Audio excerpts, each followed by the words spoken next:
place is so cool.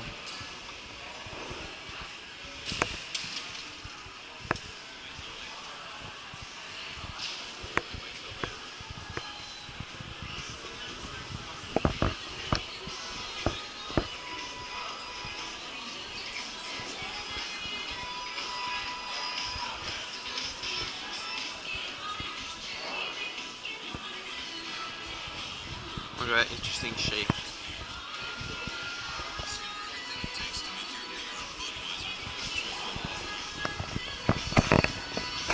Definitely a cool place.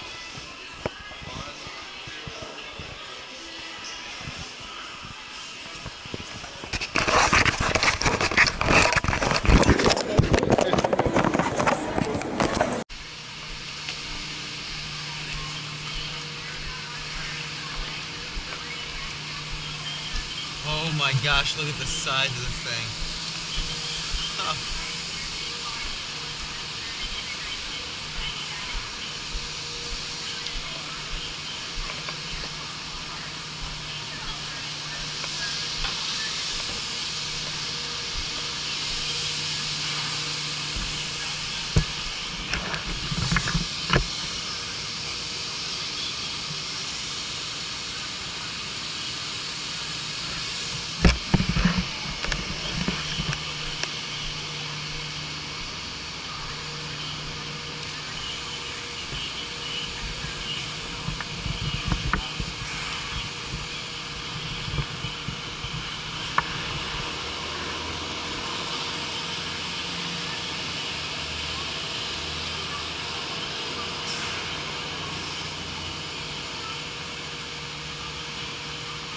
That's right. So Prohibition lasted from 1920 to 1933. During that time, we could not brew beer here. So you may ask yourself, what is a brewery to do when they cannot brew beer? Well, we produced whatever we could to keep our doors open and our workers working. We ranged from pocket watches, pocket knives, refrigerated rail cars, diesel engines, ice cream, soft drinks. The list goes on. But our most popular item was our baker's yeast. Now, in the back of the bag of the baker's yeast, it told you two things. It said, one, do not brew beer at home. It's illegal. Two, it gave you the exact instructions for brewing a beer at home. You guys can see why it was so popular, right? So if you look on top of the stone pillar right here, you're going to see a bronze elephant. Now, elephants might seem a little out of place here at the brewery among all these bald eagles, but that was the mascot for the baker's yeast, which was so popular, we sold it all the way up until 1991. Now, April 7th of 1933, there was a repeal on Prohibition, which made beer legal again. Everyone say yay? Yay! And we got permission from FDR to start brewing 30 days prior. Takes about 30 days to make a Budweiser, so it was good timing. So we did what any sane brewery would do. We threw a huge 3-day celebration right where we're standing on the corner of 9th and Pastelozzi Street and invited about 25,000 of our closest friends. Now, it's rumored that more than 1 million bottles of beer were consumed during the celebration. I don't know if the math really adds up on that, but either way, it probably wasn't a great Monday. So if you guys look from the brew house where we came out of, and up top, you're going to see the historic clock tower. Now, that clock tower is in many ways thought of as the heart of our brewery. It's also the second most popularly photographed landmark in St. Louis, right behind the arch. So if you're taking pictures today and you want to get your snaps of that really quick.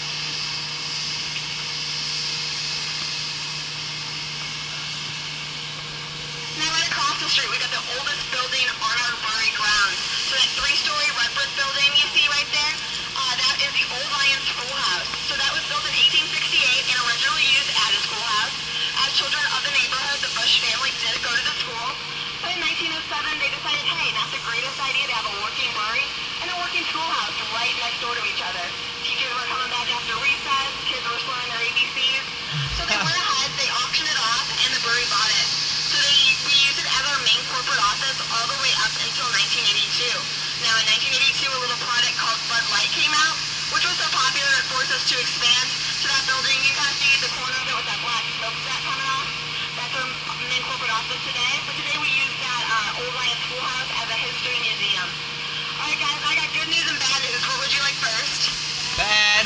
Bad news is this is the end of your tour today. So on behalf of me, Abby, and everyone here at Aneiser Busch, we do thank you for making us a part of your day. It was great to meet you guys. We are going to go up that hill now and get that free beer, though. That's the good news. So go ahead, follow Abby, and she's going to take you up there. Those tokens you got, those can be exchanged for anything we have on draft.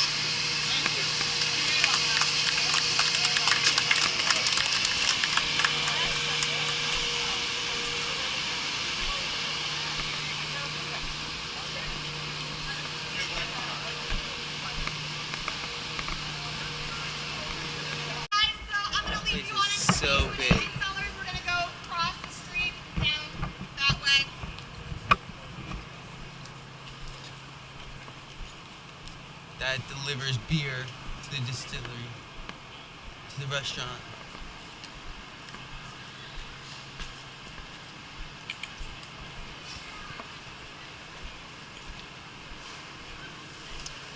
I'm sure everybody feels like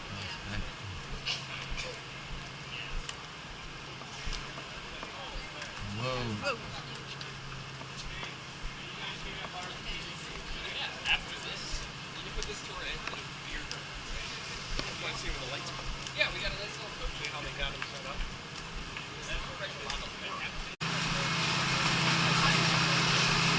Oh my gosh, the smells start.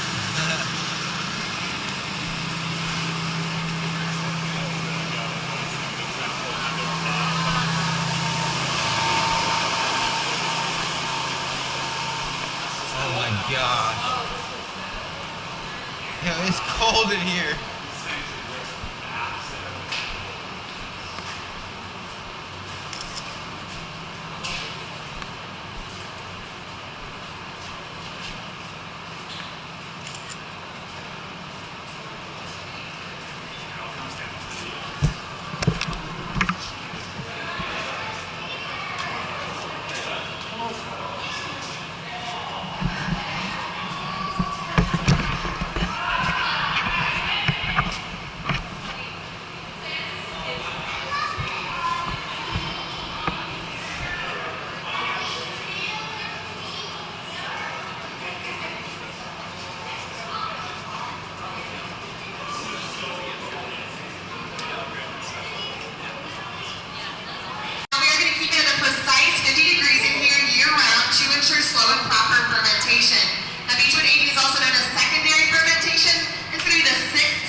Do we have any beer drinkers in the room today? Yeah? I don't see hands. Raise your hands.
definitely a lot hotter up here. Warm in here.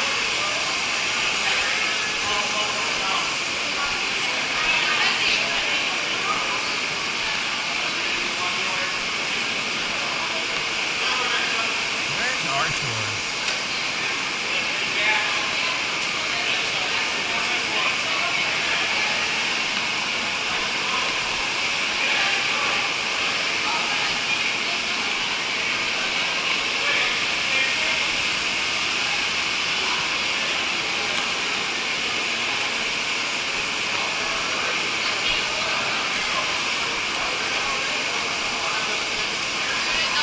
Is our tour going downstairs? Yeah.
It's like a college campus here.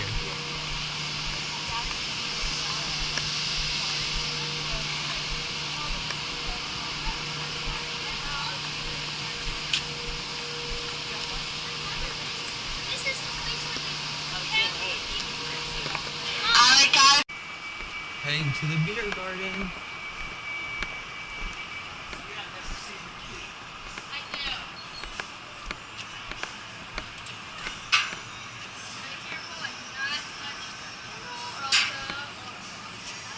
Appreciate your hospitality. Thank you, Abby.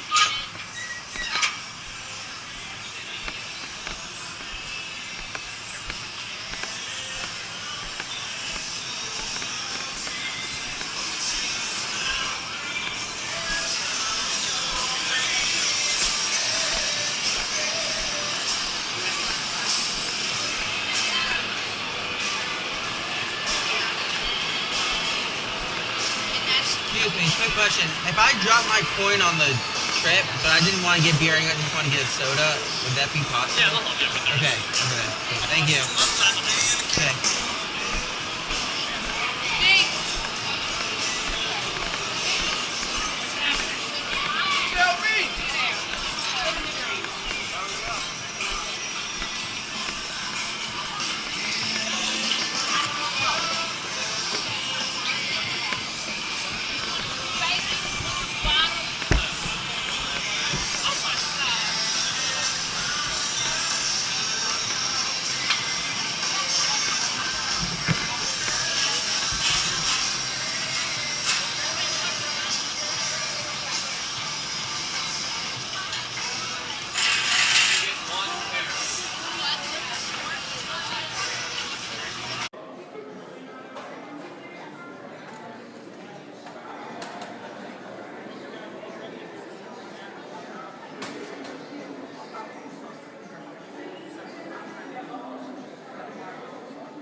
I like that.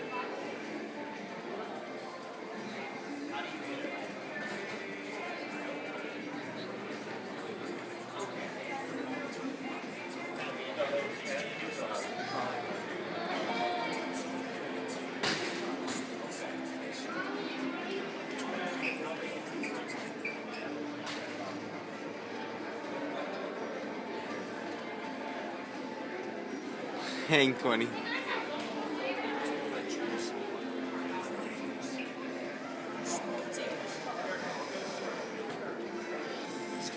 Now, he originally worked as a soap and candle manufacturer, but he decided beer was a little bit better, you know, go figure. So he brought him to the Bavarian Brewery, which opened its doors on these very grounds back in 1852. Now, by 1860, he bought out all the other investors and changed the company's name to E. Aneiser & Co. So it was about this time that Eberhard and Adolphus actually met. Now, Adolphus is a little bit younger, so he was born in Germany back in 1839 and was the second youngest out of 22 children. So here at the very, like I say, he had 21 great reasons to get out of there, which he did so at the age of 18. So he got a job as a clerk on the riverfront here in St. Louis, and by the time he was 21, he had a partnership in a brewing supply company. So it was through this that Eberhard and Adolphus actually met. Now, Eberhard liked Adolphus so well, he took him home to meet his family. Most importantly, his daughter Lily. And I think you guys can see where this is going.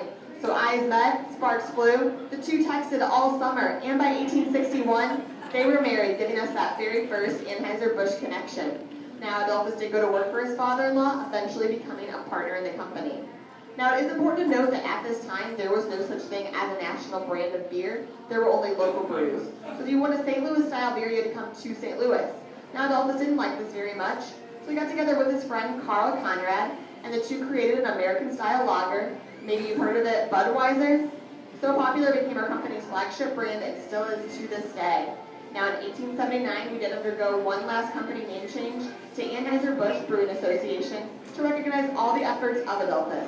Now, unfortunately, 1 year later, Eberhard did pass away, but Adolphus took over as president for the next 33 years, all the way up into his own death. All right, I've bored you guys with enough history, so we're going to go with this. We are one of 12 breweries across the nation and a proud member and subsidiary of Aneiser Busch and Bev. Before we get started, I do have to go over just a few safety precautions since this is a working brewery. So me, Abby, remember our faces. We are your metaphorical golden ticket to that free beer at the end of the tour. Leave us, you know, security picks you up, you take the security tour. No free beer on that, just a lot of awkward questions. So you want to stay with us. No eating, drinking, or use of tobacco while on tour today. And please stay off the sidewalk or on the sidewalk.